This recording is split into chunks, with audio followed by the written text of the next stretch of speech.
ಬಿಡ್ತೀನಿ ಭದ್ರ. ಭದ್ರ ಅವರೇ, ನೀವು ಇವಾಗ ತಾನೇ ನಿಮ್ಮ ಮಾವನ ಮಗಳು ಹೆಸರು ಹೇಳಿದ್ರಲ್ಲ, ಏನದು? ಲಕ್ಷ್ಮಿ ಲಕ್ಷ್ಮಿ ಲಕ್ಷ್ಮಿನಾ? ಹಾ, ನಮ್ಮ ಮಾವನ ಮಗಳು ಲಕ್ಷ್ಮಿನೇ. ಇವ್ರು ಗೌಡ್ರು, ಗೌಡ್ರ ಮಗಳು ಲಕ್ಷ್ಮಿನಾ ನಿಮ್ಮ ಮಾವನ ಮಗಳು? ಹಾ, ಅವಳೆ. ನಿಮಗೆ ಗೊತ್ತಾ? ಇಲ್ಲ, ಗೌಡ್ರು ಗೊತ್ತು, ಲಕ್ಷ್ಮಿ ಗೊತ್ತಿಲ್ಲ. ಗೌಡ್ರ ಮಗಳು ಲಕ್ಷ್ಮಿ ಅಂತಿದ್ದಾಳೆ ಅಂತ ಮಾತ್ರ ಗೊತ್ತು. ನಿನಗೇನಾದ್ರು ಗೊತ್ತಿದ್ರೆ ಹೇಳು, ಅವಳು ಯಾರನ್ನ ಇಷ್ಟಪಡ್ತಾ ಇದ್ದಾಳೆ ಅಂತ. ಇಲ್ಲ, ನನ್ಗೆ ಯಾರು ಗೊತ್ತಿಲ್ಲ.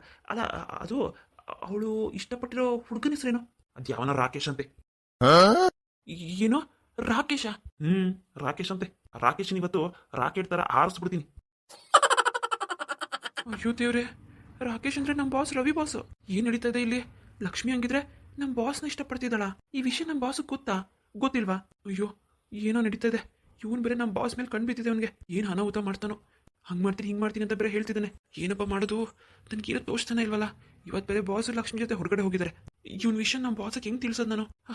ಏನ್ ಮಾಡೋದು? ಇದಕ್ಕೇನಾದ್ರೂ ಒಂದು ಉಪಾಯ ಮಾಡಲೇಬೇಕು. ಅದು ಸರಿ, ನೀನೇ ಕಷ್ಟ ಗಾಬರಿ ಆಗಿದ್ಯಾ? ನಿನಗೇನಾದ್ರು ಗೊತ್ತಿದ್ರೆ ಹೇಳು, ಅವ್ನು ಯಾರು ಅಂತ. ಇಲ್ಲ ಇಲ್ಲ ಇಲ್ಲ ಭದ್ರವ್ರೆ, ನನಗೆ ಅವ್ರು ಯಾರಂತ ಗೊತ್ತಿಲ್ಲ. ಅಂದ್ರೂ ನೀವೊಂದ್ಸರಿ ವಿಚಾರ ಮಾಡಿ ತಿಳ್ಕೊಬೇಕಿತ್ತು. ನಿಮ್ಮ ಮಾವನ ಮಗಳು ಏನಾದರೂ ಸುಳ್ಳು ಹೇಳ್ತಿರ್ಬೋದಾ ಅಂತ. ಸುಳ್ಳ? ಅವಳು ಯಾರು ಸುಳ್ಳು ಹೇಳ್ತಾಳೆ? ಅವ್ನು ಯಾವನೋ ರಾಕೇಶ್ ಅಂತ ಇದ್ದಾನಲ್ಲ, ಅವ್ನು ನಿನ್ನೆ ತಾನೇ ಮನೆಗೆ ಬಂದಿದ್ದಂತೆ. ನಮ್ಮ ಮನೆಗೆ ಬಂದು ಅವಳ ಹತ್ರ ಮಾತಾಡ್ಕೊಂಡು ಹೋಗಿದ್ದಾನಂತೆ.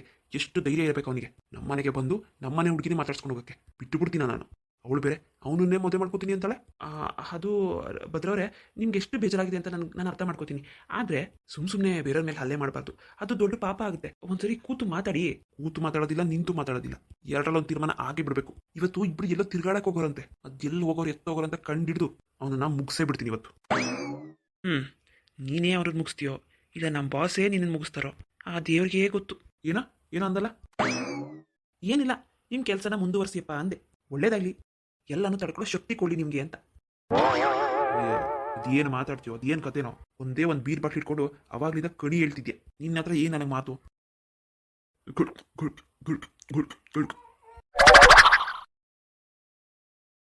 ಇಷ್ಟೆಲ್ಲ ಆಯ್ತಾ ಇವತ್ತು? ಕಣಿ ಕೇಳ ನೀನು. ಹೆಂಡತಿ ಮಕ್ಕಳನ್ನ ಹದ್ಬಸ್ತಾಗಿ ಇಟ್ಕೋಬೇಕಂತ ಜ್ಞಾನ ಇಲ್ಲ ನಿನಗೆ. ಪಾಪ ನಮ್ಮ ಶಕುಂತ್ಲ ಎಷ್ಟೆಲ್ಲ ಹತ್ಲು ಗೊತ್ತಾ? ಅಣ್ಣನ ಮಗಳನ್ನ ಮನೆ ಸೊಸೆ ಮಾಡ್ಕೋಬೇಕಂತ ಭಾಳ ಆಸೆ ಇದ್ಲು. ಎಲ್ಲ ನಿನ್ನ ಮಗಳು ನೀರಲ್ಲಿ ಹೋಮ ಮಾಡ್ದಂಗೆ ಮಾಡ್ಬಿಟ್ಲು. ಜೊತೆಗೆ ನೀನು ಹೆಂಡ್ತಿದ್ ಬೇರೆ. ಮಗಳ ಕಡೆ ವಹಿಸ್ಕೊಂಡು ಮಾತಾಡಿದ್ದು. ತಗೊಳಪ್ಪ, ಇವಾಗ ಏನು ಮಾಡ್ತೀಯ ಮಾಡು. ಹೌದಣ್ಣ, ನಾನು ಎಷ್ಟು ಆಸೆ ಇಟ್ಕೊಂಡಿದ್ದೆ ಗೊತ್ತಾ? ನಿಮ್ಮ ಮಗಳು ಲಕ್ಷ್ಮಿನ ಮನೆ ಸೊಸೆ ಮಾಡ್ಕೋಬೇಕಂತ. ಅದೇ ಲಕ್ಷ್ಮಿನ ಬೇರೆ ಯಾರಿಗಾದ್ರೂ ಕೊಟ್ಟರೆ ನೀನು ಹಂಗೆ ಕಳಿಸ್ಕೊಟ್ಬಿಡ್ತೀರಾ?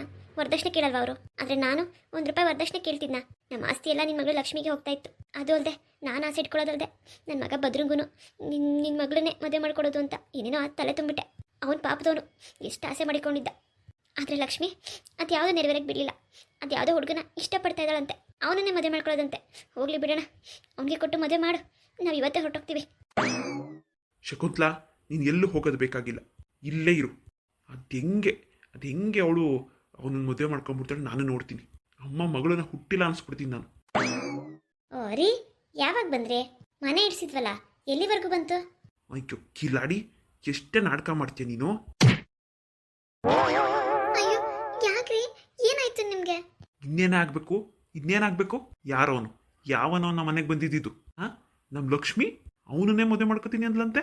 ಏನು ಅಮ್ಮ ಮಗಳು ಸೇರ್ಕೊಂಡು ಇಬ್ರು ನಾಟಕ ಮಾಡ್ತಿದ್ದೀರಾ? ಇವೆಲ್ಲ ನಡೆಯೋದಿಲ್ಲ. ಏನೋ ಇಷ್ಟು ದಿನ ಹೋಗ್ಲಿ ಪಾಪ ಬಿಡು ಅಂತ ಸುಮ್ಮನಿದ್ದೆ ಅಂದ ತಕ್ಷಣ ಹಳೇದೆಲ್ಲ ಮರ್ತೋಗಿದ್ಯಾ? ಅಯ್ಯೋ ರೀ, ಅದು ಹಾಗಲ್ಲ. ನೀವೇನೇನೋ ಮಾತಾಡ್ತಿದ್ದೀರಾ. ನಮ್ಮ ಲಕ್ಷ್ಮಿ. ಮುಚ್ಚು ಬಾಯಿ. ಎಲ್ಲ ಗೊತ್ತಾಗಿದೆ ನನಗೆ. ಸಾಕು, ಅವಳು ಓದಿದ್ದು ಸಾಕು, ದಬಾಕಿದ್ದು ಸಾಕು. ಭದ್ರನ್ ಜೊತೆ ನಾನು ಮದುವೆ ಮಾಡೋನೆ. ಅದು ಹೆಂಗಾಗಲ್ಲ ಅಂತಲೂ ನಾನು ನೋಡ್ತೀನಿ. ಏನಾದ್ರು ತಡಿಯಕ್ಕೆ ಬಂದೆ ನೀನು ಹೆಂಡತಿ ಅಂತ ನೋಡಲ್ಲ, ಕೊಚ್ಚೇ ಬಿಡ್ತೀನಿ ನಾನು. ಆದಷ್ಟು ಬೇಗ ಭದ್ರಂಗೂ ಲಕ್ಷ್ಮಿಗೂ ಮದುವೆ ಅಷ್ಟೇ, ತಿಳ್ಕೊಂಬಿಡು. ಅಮ್ಮ, ಮದುವೆಗೆ ಏನೇನು ಸಿದ್ಧತೆ ಬೇಕೋ ಎಲ್ಲ ಮಾಡ್ಕೊಳ್ರಮ್ಮ. ಅದು ಯಾರು ಬಂದು ಮದುವೆ ನಿಲ್ಲಿಸ್ತಾರೋ ನಾನು ನೋಡ್ತೀನಿ. ಅದು ಯಾವನ್ ಬರ್ತಾನೆ ನೋಡ್ತೀನಿ. ಅಮ್ಮ, ಅಣ್ಣ ಕೊಟ್ಟಿದ್ದ ಪಂಚಿಗೆ ಅದಕ್ಕೆ ಕೆನೆ ಊದೋಯ್ತು. ಹೂನೇ ಹೂ. ನನಗೊತ್ತಿವತ್ತು ಒಂದು ಚೊಂಬು ಹಾಲು ಕೊಡ್ದಂಗಾಯ್ತು ನೋಡು. ನನ್ನ ಮಗನ ಏನೋ ಅನ್ಕೊಂಡಿದ್ದೆ. ನನ್ನ ಮಗ ಗಂಡ್ಸಲ್ವಾ, ಬಿಡ್ತಾನ. ನಡಿ, ಈ ವಿಷಯ ನಮ್ಮ ಭದ್ರಂಗೆ ಗೊತ್ತಾದ್ರೆ ಎಷ್ಟು ಖುಷಿ ಪಡ್ತದ ಮುಂಡೆದು. ಹೂನಮ್ಮ, ಬರ್ಲಿ, ಬಂದ ತಕ್ಷಣ ಹೇಳ್ತೀನಿ. ನಡಿ. ಫ್ರೆಂಡ್ಸ್, ಇವತ್ತಿನ ಸ್ಟೋರಿ ನಿಮ್ಮೆಲ್ಲರಿಗೂ ಇಷ್ಟ ಆಗಿದ್ರೆ ಲೈಕ್, ಶೇರ್, ಕಮೆಂಟ್ ಮಾಡೋದನ್ನು ಮರಿಬೇಡಿ. ಯಾರೆಲ್ಲ ಹೊಸದಾಗಿ ನೋಡ್ತೀರಾ ಸಬ್ಸ್ಕ್ರೈಬ್ ಮಾಡ್ಕೊಂಡು ನೋಡಿ. ಇದೊಂದು ಲವ್ ಸ್ಟೋರಿ, ಹೊಸ ಸ್ಟೋರಿ. ರವಿ ವೆಡ್ಸ್ ಲಕ್ಷ್ಮಿ ಅಂತ. ನಿಮ್ಮೆಲ್ಲರಿಗೂ ತುಂಬಾ ಇಷ್ಟ ಆಗುತ್ತೆ. ಮತ್ತು ಹಳೆ ವೀಡಿಯೋಸ್ನ ಯಾರೆಲ್ಲ ನೋಡ್ಕೊಂಡು ಬಂದಿಲ್ಲ, ದಯವಿಟ್ಟು ನೋಡ್ಕೊಂಡು ಬನ್ನಿ. ಇದೊಂದು ಸೀರಿಯಲ್ ರೂಪದಲ್ಲಿ ಇದೆ. ಸದ್ಯಕ್ಕೆ ಲಕ್ಷ್ಮಿ ಮತ್ತು ರವಿ ಹೊರಗಡೆ ಹೋಗಿದ್ದಾರೆ. ಈ ಭದ್ರ ಕೂಡ ಏನು ಮಾಡ್ಬೋದು ಅಂತ ನಾವು ಮುಂದಿನ ವಿಡಿಯೋದಲ್ಲಿ ನೋಡೋಣ. ಹಾಗೆ ಮನೇಲಿ ನೋಡಿದ್ರೆ ಭದ್ರಂಗೂ ಲಕ್ಷ್ಮಿಗೂ ಮದುವೆ ಮಾಡಬೇಕು ಅಂತ ನಮ್ಮ ಅತ್ತೆ, ನಾದ್ನಿ, ನನ್ನ ಗಂಡ ಎಲ್ಲರೂ ಸೇರಿ ಪ್ಲ್ಯಾನ್ ಮಾಡಿದ್ದಾರೆ. ಈಗ ನನ್ನ ಮಗಳು ಈ ಮದುವೆಯಿಂದ ಹೇಗೆ ಪಾರಾಗ್ತಾಳೆ? ಲಕ್ಷ್ಮಿ ರವಿ ಇಬ್ಬರು ಈಗಲೇ ಒಂದಾಗ್ತಾರ, ಇಲ್ಲ ಲಕ್ಷ್ಮಿಗೆ ಭದ್ರನ್ ಜೊತೆ ಮದುವೆ ಆಗೋಗುತ್ತಾ? ಇದೆಲ್ಲ ನೋಡಬೇಕು ಅಂತ ಅಂದರೆ ತಪ್ಪದೇ ಸಬ್ಸ್ಕ್ರೈಬ್ ಮಾಡ್ಕೊಳ್ಳಿ. ಹಾಗೆ ಶೇರ್ ಮಾಡೋದನ್ನ ಮರಿಬೇಡಿ. ತುಂಬ ಸತಿ ಹೇಳ್ತಾ ಇದ್ದೀನಿ ಶೇರ್ ಮಾಡಿ ಅಂತ. ದಯವಿಟ್ಟು ಶೇರ್ ಮಾಡಿ. ನಮ್ಮ ಈ ಕತೆ ತುಂಬ ಜನಕ್ಕೆ ತಲುಪಲಿ. ಆದಷ್ಟು ಬೇಗ ನಮ್ಮ ಚಾನಲಲ್ಲಿ 10,000 ಸಬ್ಸ್ಕ್ರೈಬರ್ಸ್ನ ಕಂಪ್ಲೀಟ್ ಮಾಡ್ಕೊಳ್ಳೋಣ. ದಯವಿಟ್ಟು ಸಪೋರ್ಟ್ ಮಾಡಿ. ಇದು ಒಂದು ಸಣ್ಣ ಪ್ರಯತ್ನ. ಈ ಸ್ಟೋರಿ ಥರನೂ ಕೆಲವ್ರ ಜೀವನದಲ್ಲಿ ಆಗ್ತಿರಬಹುದು.